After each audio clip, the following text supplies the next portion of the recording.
الأنبياء والمرسلين سيدنا ونبينا ومولانا محمد وعلى آله وأصحابه أجمعين. أما بعد فقد قال الله تبارك وتعالى في القرآن المجيد بعد أعوذ بالله من الشيطان الرجيم إن الله وملائكته يصلون على النبي يا أيها الذين آمنوا صلوا عليه وسلموا تسليما. اللهم صل وسلم على سيدنا محمد مفتاح باب رحمة الله عدد ما في علم الله صلاة وسلاما دائمين بدوام ملك الله. اللهم صل وسلم على سيدنا محمد في الأولين وفي الآخرين وفي الملائكة الأعلى إلى يوم الدين. Alhamdulillah, this is our second session in a series of 3 in preparation for Ramadan. In last week's session we had an overview of Ramadan, what we call Ramadan Simplified, an introduction to Ramadan. Alhamdulillah, there's notes for you regarding that session. It's a 2-sided sheet called Introduction to Ramadan. That contains some of the material which we covered in last week's lesson. So you can keep a hold of that and add that to your notes that perhaps you've been taking during that lesson. Today, inshallah ta'ala, there's a set of handouts that we've given out, 2 sheets, double-sided, numbered 1 to 4. We're going to go through those inshallah ta'ala, try and complete all those today. They are covering the basic fiqh of fasting, the rules related to the act of fasting, in particular in relation to Ramadan and generally also, although some of the rules that relate to the fasting that are mentioned here are specific to Ramadan. For example, the giving of a kafara, an expiation, a penalty that a person has to fulfill if they deliberately break the fast. That is something which is specific to Ramadan. Inshallah ta'ala, we're starting with side number 1 on the fiqh of fasting. So the other set of notes which are double-sided are, like I mentioned, introduction to Ramadan. Those relate to the previous lesson. The fiqh of fasting, the top of the sheet mentions the definition of the word sawm inside the Arabic language. So linguistically, in other words, inside language, in the Arabic language, if you open up the dictionaries of the Arabic language and you look at the meaning of the word sawm in terms of its Arabic meaning inside language, you will find that the scholars of language, amongst them the Hafidh of Hadith, Sayyid al-Hafidh Murtada al-Zabidi, rahimahullah ta'ala, in his work Tajul Arus, which is a very famous dictionary in the Arabic language in 10 volumes. It's a commentary on the work Al-Qamus al-Muhit of Imam Fairuzabadi, rahmatullahi ta'ala alayhi. Inside that work, he explains what does fasting mean in terms of the Arabic language. He says it means restrainment. And he mentions the statement of the great Imam from the early generations, Imam Sufyan ibn Uyayna, rahimahullah ta'ala, who said fasting as-sawm is patience, as-sabr. A person is patient upon restraining himself from food, drink, and conjugal relations, the relations that occur between husband and wife. So here we find he mentions early on, Imam Murtada al-Zabidi, rahmatullahi ta'ala, restrainment, restraining something, holding something back. And I mentioned last week that if you look at the meaning of habs, which is what is indicated here, that sawm means habs. Habs in Arabic, if you mention it in certain contexts, it means imprisonment of something, imprisonment of a person, for example, imprisoning of a person. So something is being restrained when we are doing sawm. That meaning is inside the restrainment, withholding something back. Here the statement that is mentioned second, that fasting is patience, sabr. We can see this also in relation to restrainment and holding something back. Because a person is patient upon restraining himself from food and water and also relationship with his spouse. Therefore we see this meaning inside the meaning of fasting. Patience and restrainment. And this also links to the spiritual aspect of fasting, and something relating to that, inshaAllah ta'ala, we will look at in next week's session, which is regarding some glimpses from the Prophet sallallahu alaihi wasallam's Ramadan. Though we did mention inside the last lesson the concept of the levels of a fasting person. Alhamdulillah, that's in your notes, the notes that you have that are double-sided about the introduction to Ramadan. At the very end of them, you will find that quote that was mentioned last week in relation to the levels of the fasting person. How a fasting person can raise his fast in degrees in relation to the meaning of restrainment, in relation to the meaning of patience. If we move on from that, that's in terms of language. What does sawm mean in the Arabic language? And you always find that in the Arabic language, when you look at a word in terms of how it's used in the Islamic sciences, whether it be in the science of fiqh, which relates to the rulings that concern people's actions, or that relates to any other science of Islam, a word will have some connection in terms of its origin inside the language. In other words, what does this word mean originally in the language, and what does it mean now inside this science? You'll find a relationship between that. So words are not just randomly chosen inside the Islamic sciences for a particular thing, but they have a relationship to their origins in the language. So let's look at fasting then, technically. How does restrainment and how does patience relate to what fasting is as an action of Islam? So here, fasting is to abstain during the day. So here we have the word abstain. So we find the meaning of restrainment, or having patience upon something, to withhold from something. Then we have the mention of day. And if we understand this definition, which is only a few lines, everything else in today's lesson will become very easy to understand. Everything else that we have inside today's lesson in terms of what breaks a fast, what doesn't break a fast, what breaks a fast and is considered a major violation, a major infringement, a major going against the fast, and what isn't considered as major in terms of its result on a person. So in some circumstances we find if we do a particular thing, it's so major against the fast, we have to do what we call a kafara, and we'll talk about what kafara is in terms of a penalty. And sometimes the thing that is done will go against the nature of the fast, the meaning of the fast. It will break the meaning of the fast, and it will break the fast, but it will only require a person to make up the fast, nothing more. All of those things that we've just mentioned are related to the definition here. If we understand this very well, everything else fits in easily. So fasting is to abstain during the day. So we need to know what the day is, and inshallah ta'ala we are going to mention that in a bit more detail. But basically, it begins in Islam when Fajr begins. The daytime in Islam begins when the Fajr prayer begins. Not as is the custom in many lands, like inside the West, for example, that the day is considered from sunrise. For us, sunrise signals the end of Fajr. For us, the day actually begins when the Fajr time actually sets in. From that point, all the way up to sunset, up to Maghrib. So the Islamic day is longer than the day which is customarily considered day in many lands, where they think of the day in terms of sunrise and sunset. The day in Islam actually begins at the time of Fajr, which is way before the sun actually rises. From the beginning of Fajr all the way up to the sun setting Maghrib, this is the daytime. So our fasting, the fasting of Islam, is restrainment and abstaining from things during the day. Which things should be restrained from? Which things should be abstained from? Which things should not be done and should we withhold ourselves from? Number one, allowing anything to enter into the body, the stomach, whether intentionally or mistakenly. And note the words intentionally and the words mistakenly. And also the word anything. Which means that we will find inside our lesson today some things which people do not normally eat. But we'll find when they go down the body, down the throat, and head towards the stomach, they will break the fast, even though there are things which you will not consider people would eat customarily. People would not eat these types of things in order to gain strength or for pleasure, but they will break the fast. So note that. Allowing anything to enter into the stomach, whether intentionally or mistakenly. Intentionally is when somebody makes an intention, a firm resolve in the mind and the heart that they are doing a particular thing for a particular reason. And they make a resolve, they commit themselves towards something. Mistakenly is when a person is intending something else, he is intending a particular thing and something else occurs which he did not intend.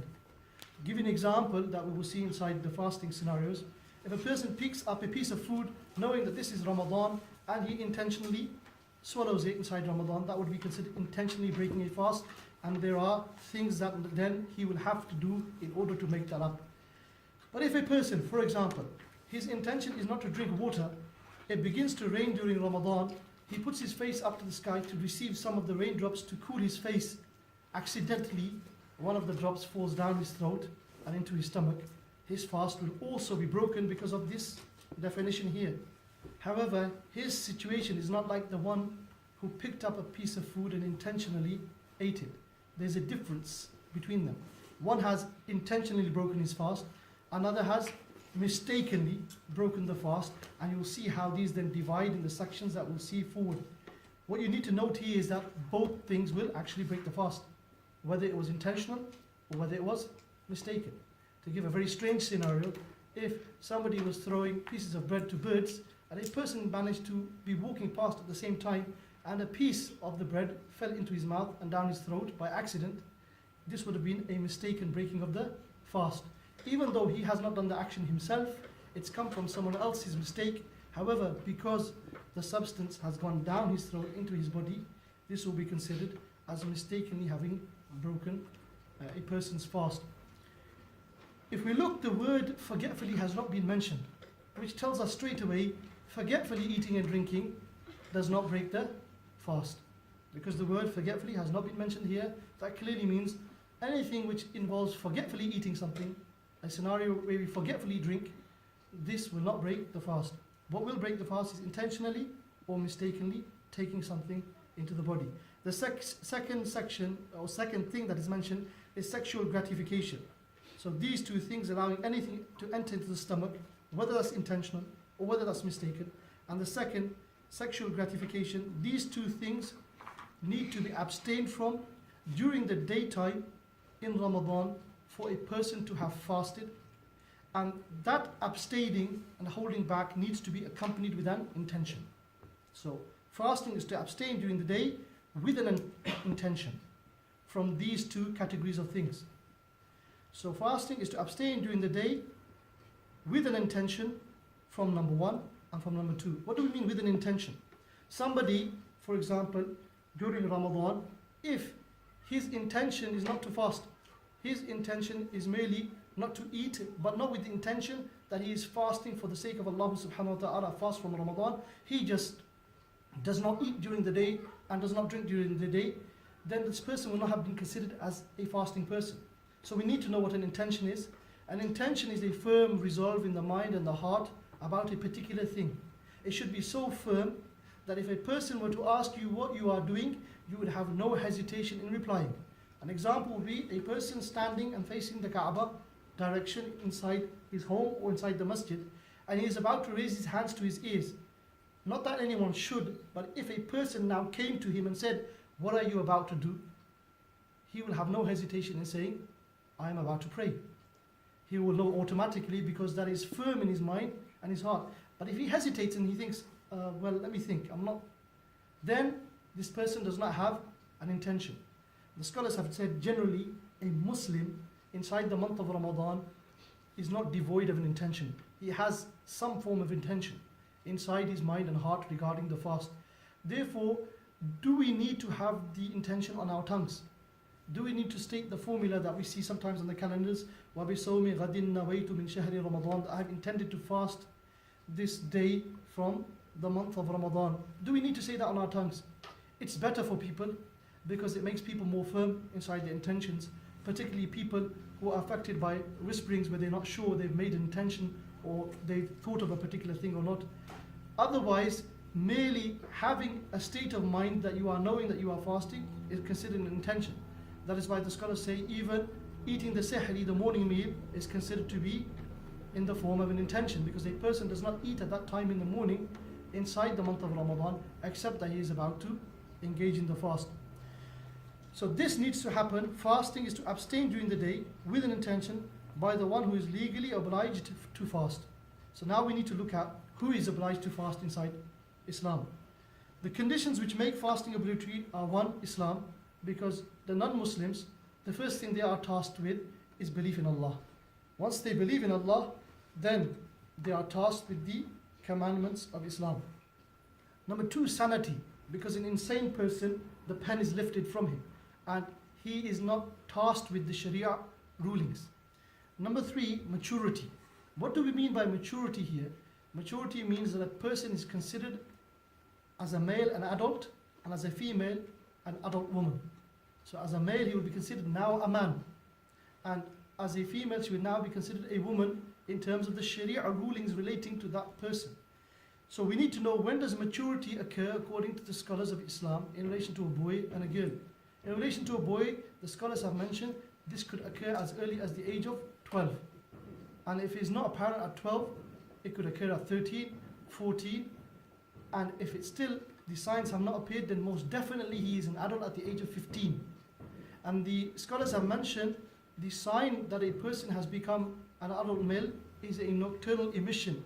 When a child sleeps and something exits from his body indicating that he is now become an adult, then that person will be considered being mature in Islam. The rulings of the Sharia will now apply to him. That could occur at 12, 13, 14. And if it does not occur, then most definitely at 15, that child is not a child in terms of the Sharia rulings. He is now considered an adult, and fasting and other rulings of the Sharia will become binding upon him. For a girl, the scholars have mentioned this could be from the age of 9, 10, 11, 12, 13, 14. And if the signs do not appear, then most definitely at 15, she will be considered an adult. And with the girl, there's an additional sign, and that is the onset of the monthly cycle of bleeding that occurs to women. That will indicate that this girl is now going to be tasked with the Sharia rulings, just like other adults would be. So when we see these rulings now, this should make us think then that how are we bringing up our children in relation to the rules of the Sharia. That if children at this age could become considered adults in Islam, we should be training them at an early age to become accustomed to fasting, to become accustomed to praying, and the other rules of the Sharia. Number 4, to be free from illness. And this we will discuss again at the very end of the lesson, on the last page, inshaAllah ta'ala, that what kind of illness is considered worthy of having a dispensation. In other words, which illness will allow a person to fast at a later time. Meaning not to fast during Ramadan, but to make up the fast outside of Ramadan. That needs to be looked at. That what type of illness is it that will allow that? Because a lot of people in our times, for minor illnesses, they leave a fast of Ramadan when that is not valid. So that we will look at more detail towards the end of the lesson. There is a section for that.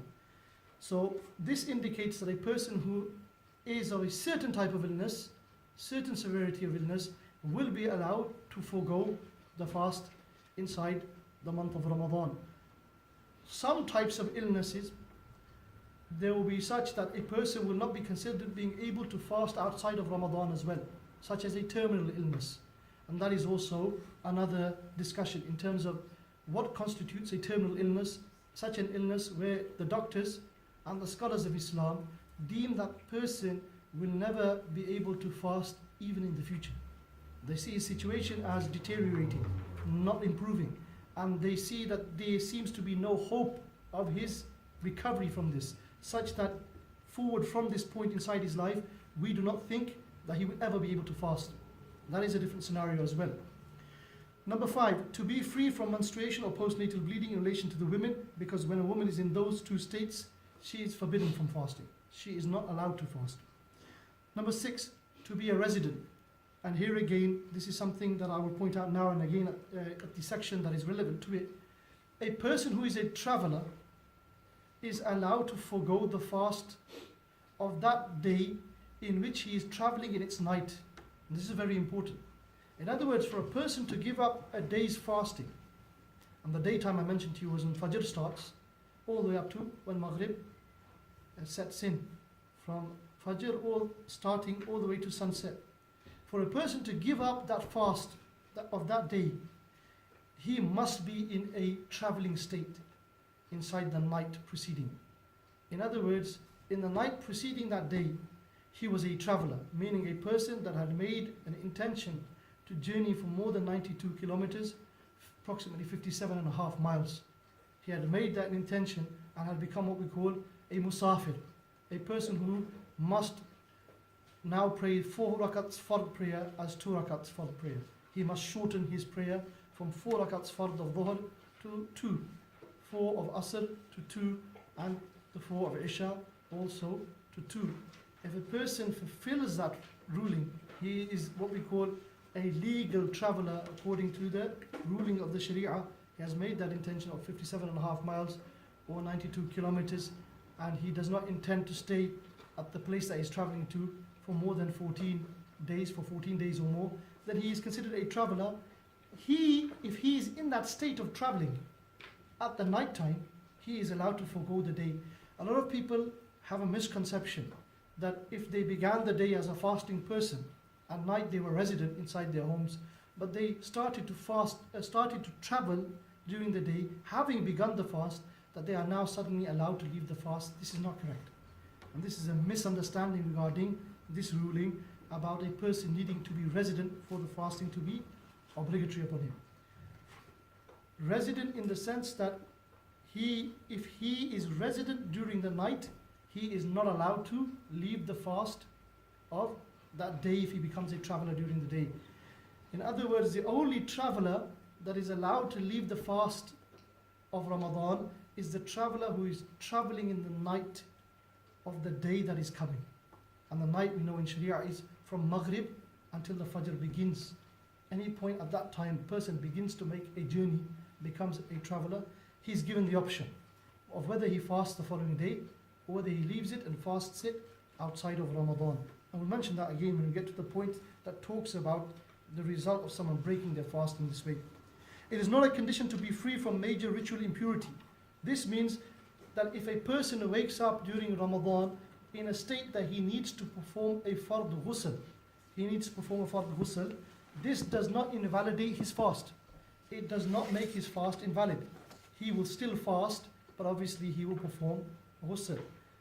To go to an extreme scenario, which some of the scholars have mentioned to explain this, make it clear in our minds. If a person was not to perform the ghusl, if a person woke up and he needed to perform ghusl, and he chose not to perform ghusl until Maghrib came, his fast would still be valid, but he would be sinful because he would not have been able to pray any of the prayers inside that state. So the ruling of ghusl for that state is separate from the validity of the fast. The fast is still valid, even if a person woke up in such a state that Islam says he must perform an obligatory ghusl. This is different to the state of the woman who is in the state of menstruation and postnatal bleeding. In those two states, it is forbidden for the woman to fast. What is the legal cause for the obligation of fasting? In other words, what makes fasting obligatory upon the people?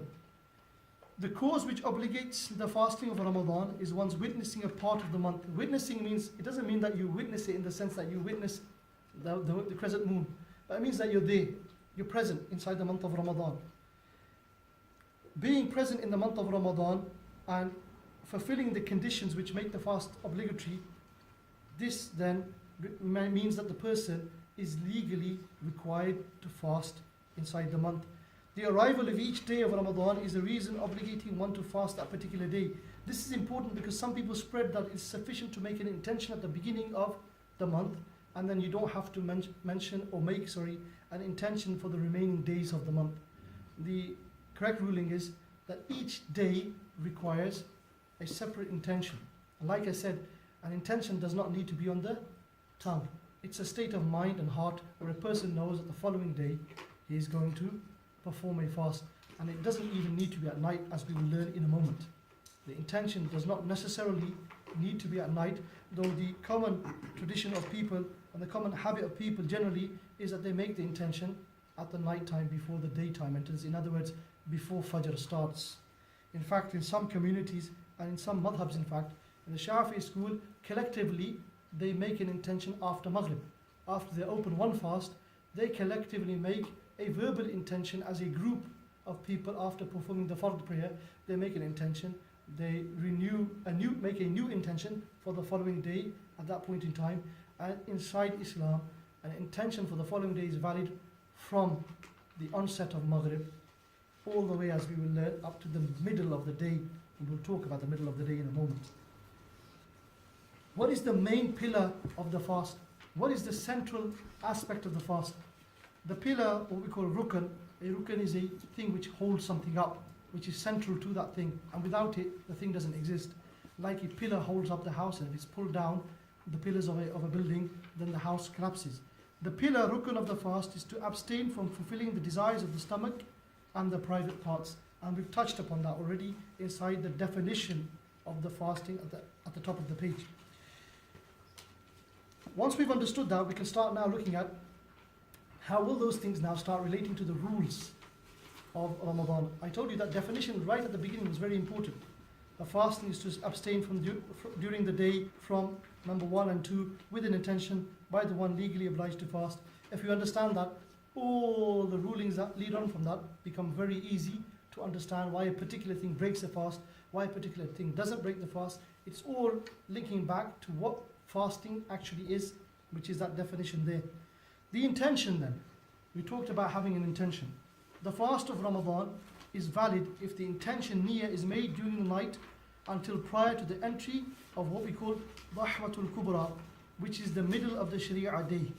So Dhahwatul Kubra, we will call it now the middle of the Sharia day. But that's the technical name for it. So we mentioned the night. The night is Maghrib all the way to the beginning of Fajr. And the day is beginning of Fajr all the way up to Maghrib, sunset. So we are being told here the fasting person's intention will be valid for the following day if made any time during the night.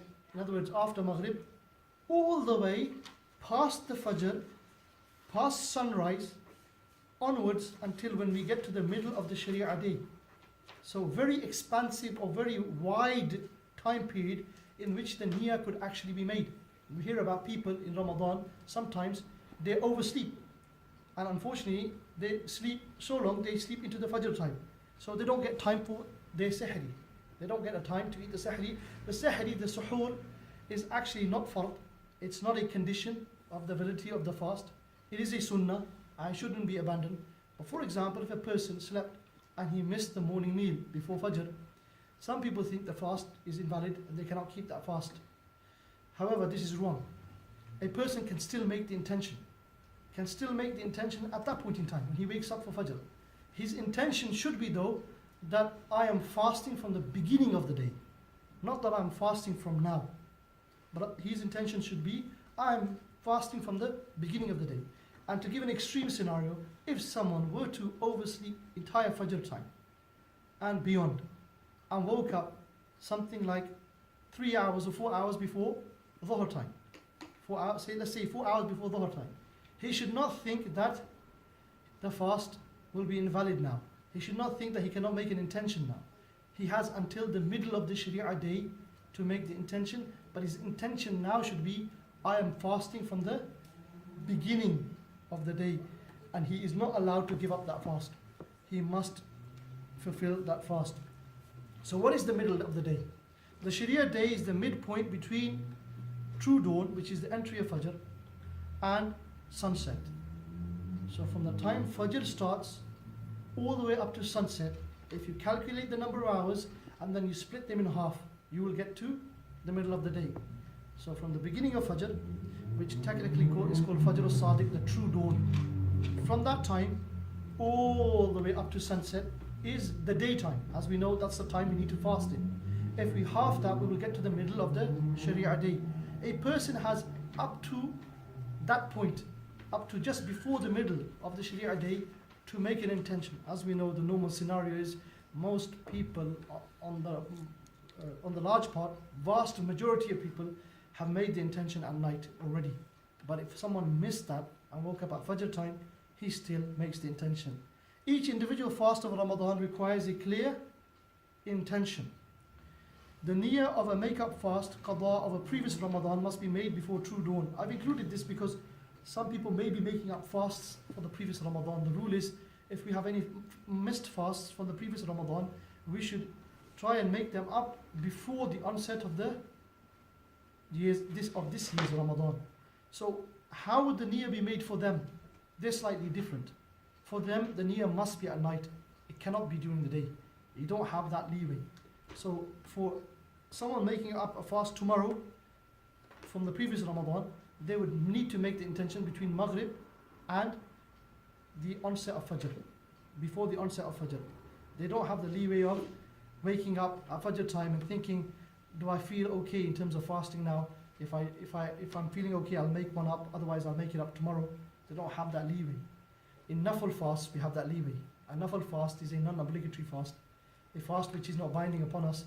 Like for example, the fast of the 15th of Sha'aban which passed. Someone technically could have woken up at Fajr time, having gone to sleep at night and not being sure whether they wanted to fast because of their health, perhaps they're not sure in terms of their schedule the next day, whether they can sustain the fast. Then they wake up at Fajr time and they think about it and they're not too sure. As long as they do not eat anything, they've got until the middle of the Sharia day to make a decision whether they want to fast that day or not. This is how there is a leeway. So this is for nafil fasts. Obviously the Ramadan fast, you don't have a choice, it's fard. It's just that if you were to oversleep, if you were to go beyond and not eat your morning meal, you still must make the niyyah all the way up to just before the middle of the Sharia day. So the niyyah of a make-up fast of a previous Ramadan must be made before the true dua. Whereas for Ramadan, even if a person misses the Sahri meal, wakes up at Fajr time, he must still make that intention, he must still fast that day. We're going to now move into sections that deal with what happens when particular things occur during the fasting day. How do they affect the fast? Do they nullify it? Do they not nullify it? If they nullify the fast, what needs to be done in order to rectify that and resolve that? These will be heavily connected with our definition at the beginning. We look at that definition again. Fasting is to abstain during the day from allowing anything to enter into the stomach, whether intentionally or mistakenly. And no, forgetfully is not mentioned at all, which means forgetfully doing any of these will not break the fast. And number two, sexual gratification. And there must be an intention to abstain during the day by the one legally obliged to fast. The first category of things that we're looking at now on page 2 is those circumstances which will not nullify the fast. They will not invalidate the fast. And note, just because a thing does not invalidate the fast does not make that thing right. Just because a thing, if it is done, does not invalidate the fast, does not make the fast break, it does not mean that the thing is right. Yes? Just like in prayer, there are particular things that if you did them in prayer, like looking around without moving your head, and looking left and right, looking forward, looking down, and looking right sometimes, looking left, but not moving your head, it won't break your prayer. Does that mean that looking around in prayer is a good thing? No. So you need to look at these things that are listed here as common scenarios that people encounter perhaps, or that the scholars have mentioned inside the notes. We're looking at the fiqh of fasting. 4 sides. Unfortunately for the brothers, we've gone through one side already. But hopefully it'll become clear when you glance back. We're on page 2. Circumstances which do not nullify the fast. So these things, some things here, you will read them and you think, well, these go against the spirit of the fast. They go against the nature of the fast. They don't break the fast, but they go against the nature of the fast.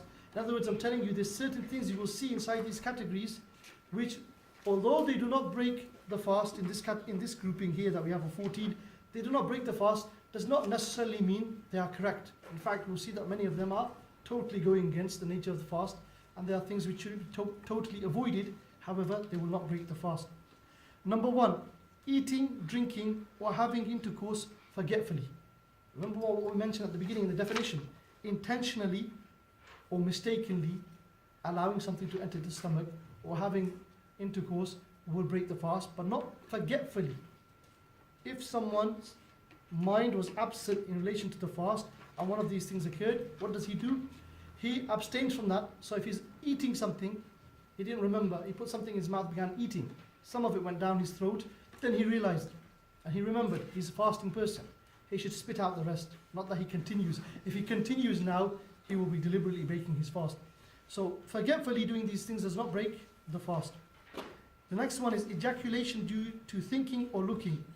Again, although this does not break the fast, obviously this goes completely against the nature of the fast. Although there is no complete relationship between the husband and the wife, however, this thing does go against the concept of abstaining and refraining and training. So although number 2, this thing is something which goes against the nature of the fast, the spirit of the fast and the rulings of the fast, but it will not break the fast. This is something the scholars have mentioned inside their text. Number 3, applying oil to the body or kuhl to the eye, even if the taste of the kuhl reached the throat. So applying oil to the body, what we find is any substance that you put on your body, something of it will go inside the body. Even when you bathe, water will go into your body. Oil is a substance obviously that can be avoided. Water, when you're having a shower or a bath, something you can't avoid, that it will go through the pores of the skin and some of it will go inside your body. However, the pores of the skin are not considered one of those avenues or one of those entry points through which a thing goes that breaks the fast. Unlike, for example, the mouth. Something goes down the mouth. If the oil went down the mouth and into the stomach, that would break the fast. But if oil went in to the skin and then traveled through the body, its particles, and reached eventually the stomach, that won't break the fast. It's not one of those avenues that the scholars considered an avenue through which if a substance goes, it breaks the fast. So here, applying oil to the body does not break the fast. Kuhl to the eyes. Kuhl to the eyes will not break the fast. There is a difference of opinion amongst the scholars. I'll mention it here. Wherever there's a difference amongst the scholars of the Ahl Sunnah, we should avoid that thing. So if a group of scholars say a particular thing breaks the fast, and another group of scholars from the Ahl Sunnah say that a thing will not break the fast, and one says it will break the fast, then we should avoid that thing. There is agreement that kuhl will not break the fast. The agreement is because it's based upon the practice of the Prophet ﷺ, even if the taste reaches the throat. The question is, why does the taste reach the throat? The ulama of the past said because there are pores between the eyes and the throat, and therefore it reaches the throat. The scholars of our time say that modern anatomy, where the study of the body, they say the modern anatomy tells us there's two ducts, the tear ducts from the eyes, that eventually they can make a thing reach the throat. And they consider this a passageway that if something goes through it, it will break the fast. So if eye drops placed in the eyes, if the solution that is used for contact lenses were placed, if any kind of substance was then inserted in the eye, except for water, they're unavoidable when you're washing your face and so forth. If any substance placed in the eyes, they say that eventually something of it will reach the throat. That is why many scholars in the modern era say, based upon the study of the body, putting a substance in the eyes breaks the fast. Therefore, because there is a group of scholars that hold that opinion, we should avoid putting substances inside the eyes during the month of Ramadan. Though if you look at the books of old and the texts of old, they understood that there were no they didn't understand there were tear ducts. They didn't think there were any channels that were going from the eyes to the throat. The only reason they thought a substance could reach the throat was through pores. And there is agreement that anything that goes through pores and reaches the internal of the body won't break a fast. So here it's not a difference in ruling exactly, it's a difference in understanding how the body is made up. So for example, if the scholars of the past knew this, if they had known this, then the scholars say they would have given the same ruling, that it would have broken the fast if they had been aware of this. Because this difference exists, and because of the understanding that now exists about the body in modern times, we should avoid placing substances in the eyes. With the kuhl, that's an exemption, because the sunnah of the Prophet ﷺ established that he did use kuhl ﷺ during the fast. Even if its taste reaches the throat, it will not be deemed to break the fast. Hijama is cupping, which is bloodletting. It's a practice from the sunnah of allowing blood to be taken out of the body through cuts on the body, and it's a form of medicine, spiritually and also in terms of bodily. Hijama, cupping, will not break the fast, and you can understand from that blood tests, where blood is taken out of the body, won't break the fast. The substance is coming out of the body, not going in. So this hijama won't break the fast. However, a person, before he does hijama in a fasting state, should look at himself. Can he sustain the fast? Because it does weaken a person. When blood is taken out of the body of a person, it can cause weakness in a person. So he should avoid it if he knows that it will weaken him. Number 5, backbiting. It's an evil thing. Like I mentioned, some things that we are going to look at in this category are definitely going against the spirit of the fast, but they don't break the fast. There are narrations that mention about backbiting that the literal seems to indicate they break the fast. The scholars have indicated those narrations mean the reward of the fast is taken away from a person. However, he must still continue the fast. It's still fard upon him, but the reward is stripped from the fast. Backbiting, mentioning about a fellow brother or sister, something that if it was mentioned in front of them, they would indeed dislike that. So this should be avoided. If one intends to break his fast but does not do so in reality, this will not also break the fast. Making the niyyah to break the fast but not actually breaking it won't break a person's fast. If smoke, dust or a fly enters the throat unintentionally, again, this is not deliberately taking something in. This is unintentionally something entering into the person's body. If one awakens in a state of major ritual impurity requiring a major purificatory bath, ghusl, we've already covered this. If a person woke up in a state that ghusl is fard upon him, that does not mean that the fast is invalidated. He will continue fasting. He just needs to perform ghusl. Number 9, if water enters inside the opening of the ears while bathing, this is something that is unavoidable, something going into the ears. The scholars here, I'll point out as well, have differed over this passageway as well. The eyes is differed over. In modern times, the scholars have said that there are passageways, canals, ducts, which lead from the eyes to the throat. The scholars also differ over the ear. The scholars of old said there is a connection between the ear canal and the throat. The scholars in modern time, looking at modern anatomy of the body, how the body is, and modern research regarding it, say that the ear canal is blocked from the throat by eardrums. And as long as a person's eardrum is not perforated, does not have a hole inside it, any substance which goes into the ear will not reach the throat. This is based upon modern understandings of the ear. Therefore, the scholars of our time have opinioned that whatever is placed in the ear, drops, oil, whatever goes inside the ear, will not reach the throat, and the fast will not be broken as long as a person's eardrum is not perforated. However, if you pick up some books from the past, the scholars of the past, they understood that there is a continuous channel from the ear all the way to the throat. Therefore, their opinion, if you place something into the ear, it will actually reach the throat. The scholars of this time say, if those scholars knew of what we know about, they would have given the same ruling, i.e. that it does not break.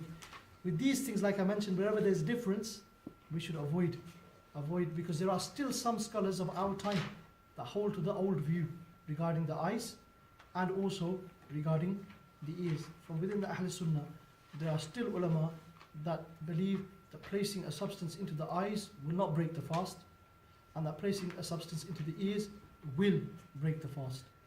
And the scholars in our time from the Ahl Sunnah, taking the modern study of anatomy, say the reverse. Into the eyes, they say breaks the fast. Into the ears, doesn't break the fast. Should be aware of that difference and be careful regarding that. As for water going in, they all agree, both the scholars of the past and scholars of our time, that water going to the ears does not break the fast. If one uses something like cotton buds to clean the ears of wax and then returns the cotton bud into the ear, the same cotton bud, it will not break the fast by agreement of the scholars of the past and of this time. If nasal mucus is sniffed back into the throat and swallowed, this also will not break the fast. However, according to Imam Shafi, rahmatullahi ta'ala alayh, this is one of the madhabs of the Ahl Sunnah. According to Shafi madhab, it will. Therefore, it is better to avoid doing this. Generally, it's a thing that people would consider not nice. But in terms of breaking the fast, because one school from the Sunni schools believes it will, it's better to avoid this, to not do this. Though in the Hanafi school, which is the school we're discussing about now, it will not break the fast. If one unintentionally vomits, it just came up by itself, even if it was a mouthful, and then that vomit went back into the stomach by itself, it will not break the fast.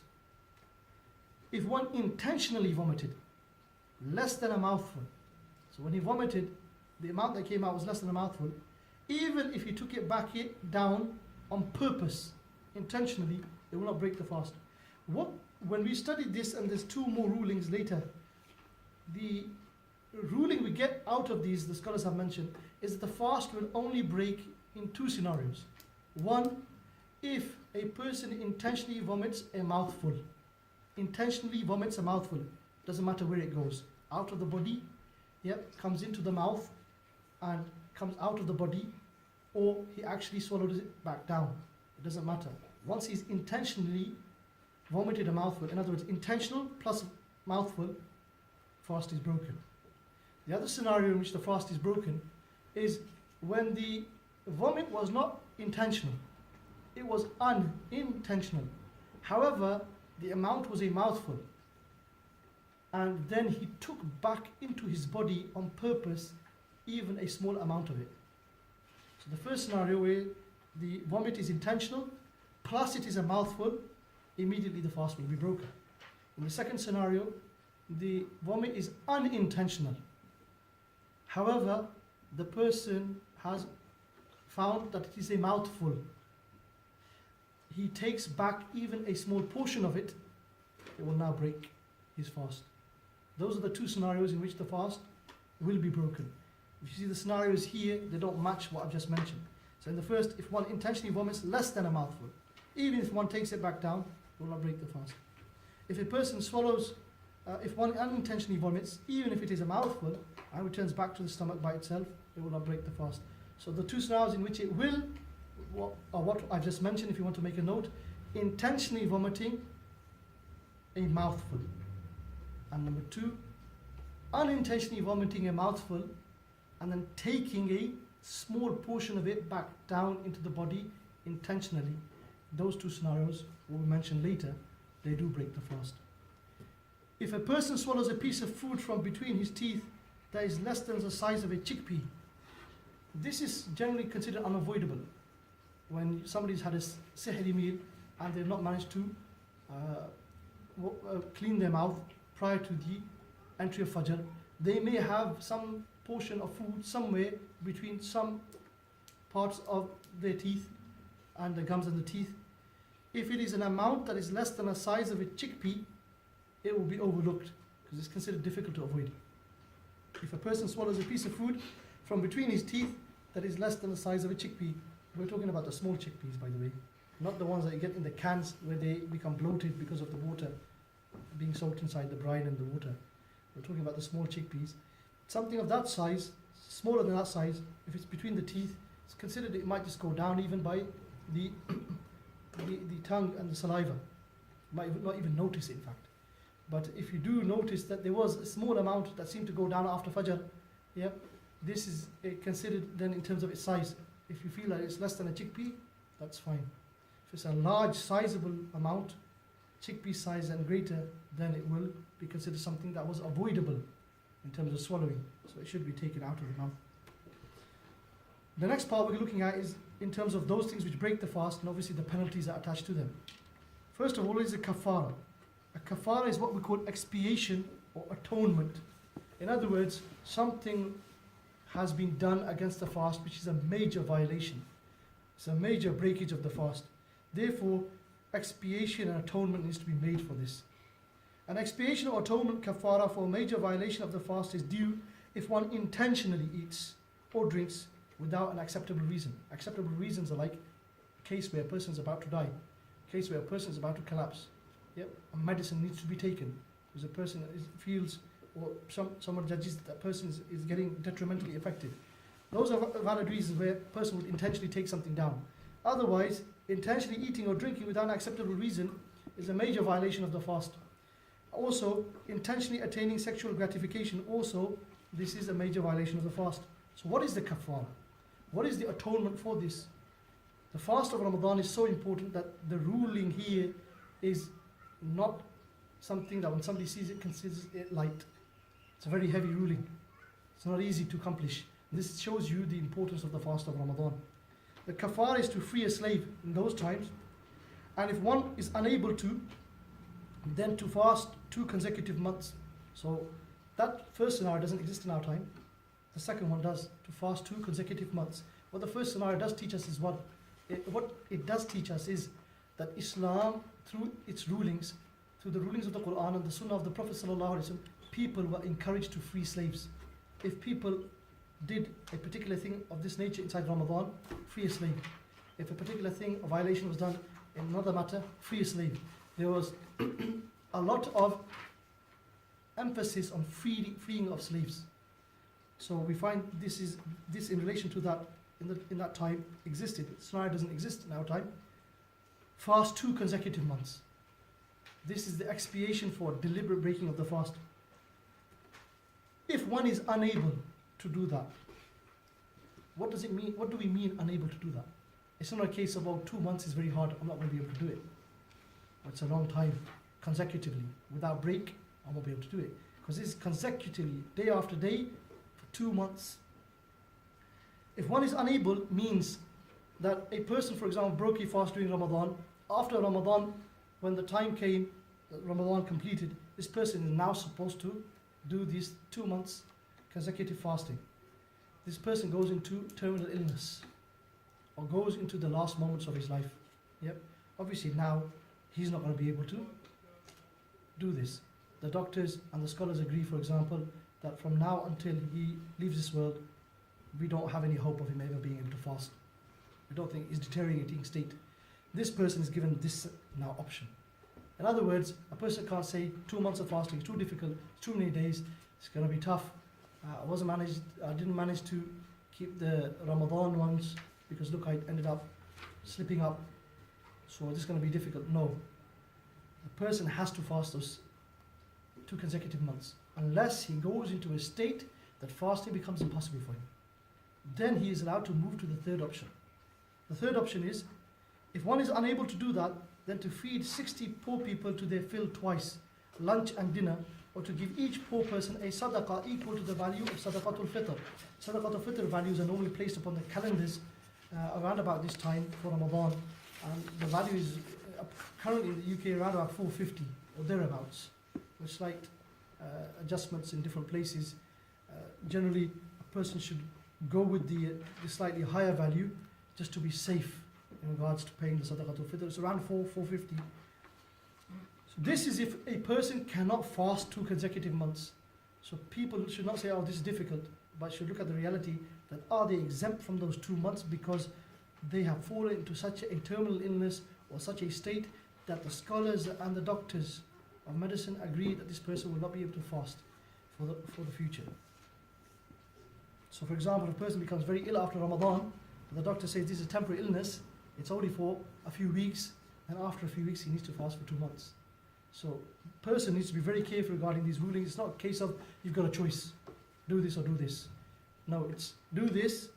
If this is not possible, then you do this. In other words, if this is impossible, then the issue of feeding 60 poor people to their fill twice, lunch and dinner, or to give each poor person a sadaqah equal to the value of sadaqatul fitr. What scenarios require a person to do such a kafara and also make up the fast? In other words, any person who breaks the fast of Ramadan must make up the fast, what we call qada, or in Urdu qaza. Qada meaning make up fast, yep, for a fast which has been missed or broken.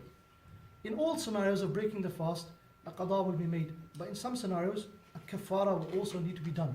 So in this scenario, 2 months of fasting plus the one fast as well that you broke. So the expiation is 2 months plus the one fast to make up the one that you broke. Which scenarios? Eating or drinking intentionally. To swallow rainwater, obviously intentionally. This is in relation to intention, not mistakenly. Yep. To swallow rainwater intentionally because it is water. To swallow the saliva of one's spouse. The reason why the scholars have mentioned this is because swallowing an armed person's saliva, somebody would consider that, something which their self rejects. They don't want to swallow someone's saliva. But one's own spouse, a person, may actually swallow that saliva and think that's nothing. Meaning they may even take pleasure from that. Because of this connection, that is why it's mentioned one's spouse. Whereas the saliva or a normal person, a person would perhaps deem it something that they don't want to ingest, take into their body. So this will be considered a major violation of the fast. This is something that people who are married should watch out for in Ramadan. There are cases where people ring and ask regarding these scenarios. If that is swallowed, the fast will be broken, there will be kafara. Eating raw meat. So raw meat is eaten in some lands. In other words, it's dried might even be salted, may even be salted and then eaten. It's considered something that which is eaten in some lands. Swallowing something like a sesame seed whole when placed in the mouth. So even though this may seem something small, but because it's taken in, even though it's not chewed, but because it's a sesame seed is something which is eaten in this way, then it will be deemed as a thing which has broken the fast, even though it is something very small. Eating a small amount of salt.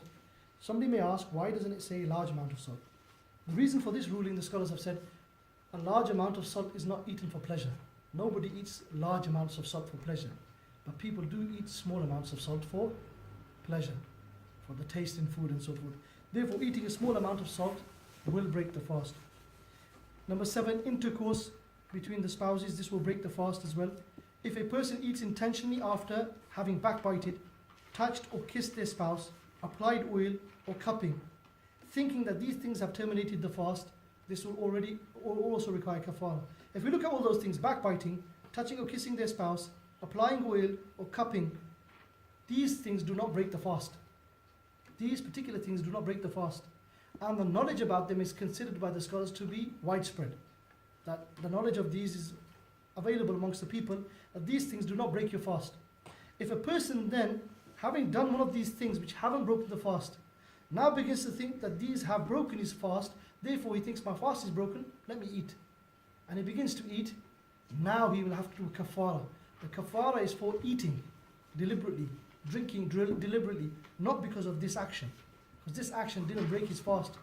But he is considered that he should not be ignorant of the knowledge of these things, because it is widespread known amongst the Muslims that these, or should be widespread known amongst the Muslims, that these things do not break, do not terminate the fast.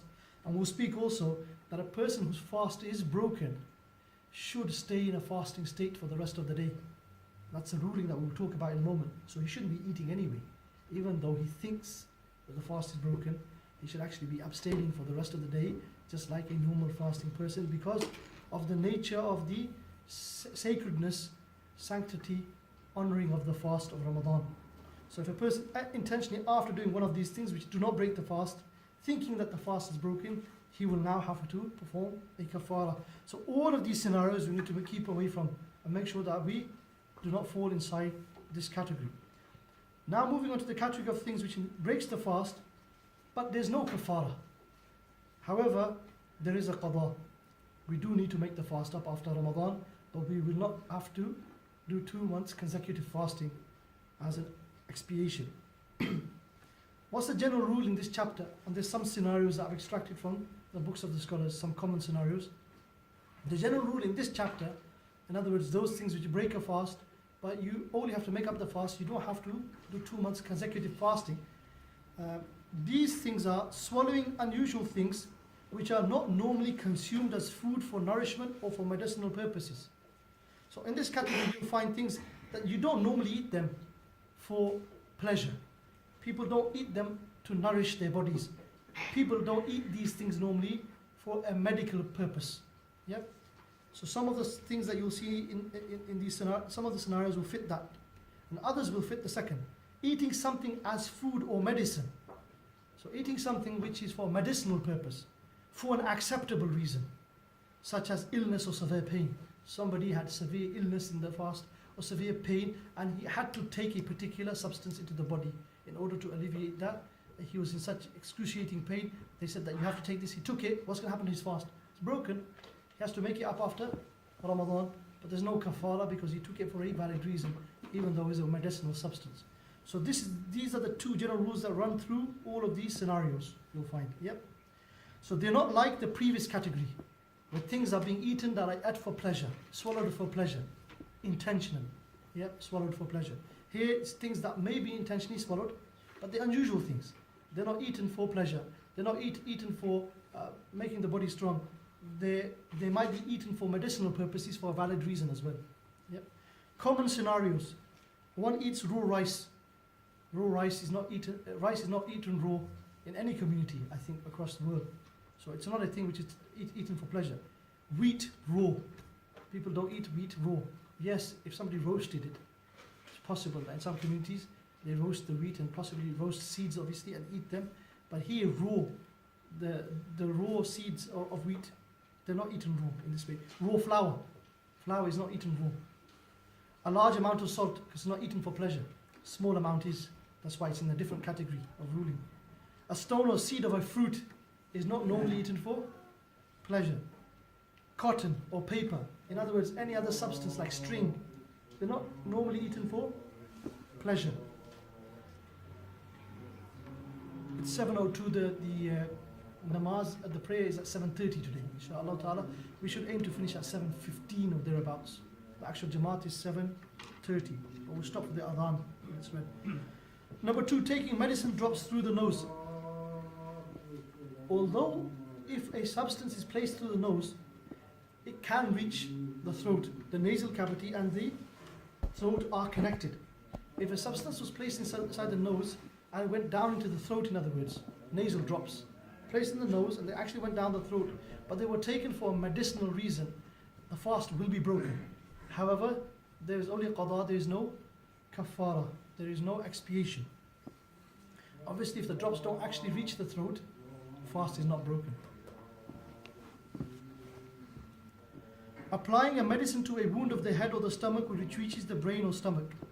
This is a very unusual scenario. If somebody had a wound in the head or a wound in the body which led all the way either to the brain or led all the way into the stomach, then if somebody dropped medicine inside those, answer that one right at the end, inshallah. The third thing which we mentioned was a wound in the head or the stomach, where if a medicine was placed, it would reach the brain or reach the stomach. Note that the brain, a substance reaching the brain, is considered the same ruling as reaching the stomach. That will break the fast. Obviously, this will be for medicinal reason. Therefore, there's a qada makeup. There is no kafara. Swallowing water while gargling in wudu is a scenario where the fast is broken mistakenly. A person remembers he's fasting and he shouldn't actually gargle inside the month of Ramadan. Outside Ramadan, it's a sunnah mu'akkada. It's an emphasized sunnah outside of the fasting state. When a person is not fasting, it's an emphasized sunnah to gargle when cleaning out the mouth in wudu. But inside the month of Ramadan, when a person is fasting, and generally in a fasting state, a person should not perform that. He should rinse the mouth, but should not gargle. If he gargled and accidentally water droplets went down mistakenly, his intention was not to take them down, but mistakenly he's now broken his fast. Remember, mistakenly and intentionally, in both scenarios, the fast breaks. This is an example of mistakenly. Rain or snow entering the throat by accident. Again, a mistaken breaking of the fast, like a person putting his face up to feel the coldness of the snow, or the coldness of the rain, and water actually going down his throat. Scenario number 6, and just before I mention 6 and 7, and also number 8,